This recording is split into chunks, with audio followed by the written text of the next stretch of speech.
South Florida's Cuban-American poet Richard Blanco, who read at President Barack Obama's second inauguration, made a trip recently to Cuba with a group of young writers. Plus, Cuban dissidents arrested for protesting in Santiago. Our Hatzavella reports now from Havana. The symphony of footsteps, guitars, and screeching subways. Richard Blanco spoke those words at Barack Obama's second inauguration, inspired, he says, by the idea of identity in the American narrative, something familiar to many in South Florida. Who would ever think a little kid from Westchester, like a little Cuban-American, chubby, gay kid from Westchester would ever do that? Blanco's Cuban identity has always been strong, always a myth, always listening to the stories told, until 1994, when he first visited the island.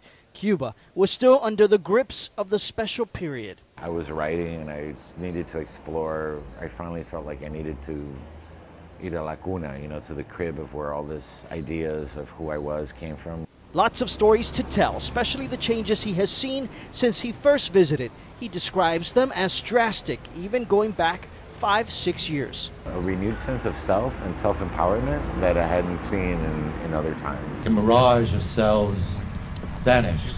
Blanco also crafted the words for a poem he read at the U.S. Embassy opening here in Havana. He says the changes in Cuba have to do with a small but fast-growing private sector. For Blanco, the ability of the Cuban people to engage in prosperity is a plus, and he says it has created an identity for the Cubans involved in that private sector. Is it perfect? Absolutely not. Could there be a greater, more opportunity? Yes.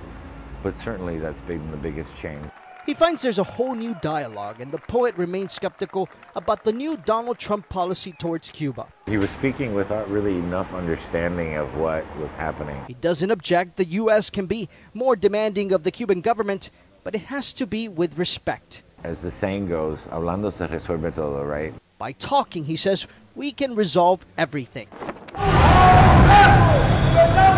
In other news out of Cuba, this comes out of Santiago de Cuba, something you rarely see on the island. Protesters unveil signs at the city's main square. Outside the cathedral there, signs read, "The people demand liberty, justice, and democracy. 50 years of lies, hunger, and misery." The protesters are said to belong to the Defense Committee of Human Rights. Cops quickly climb up, take down the signs, as well as the men.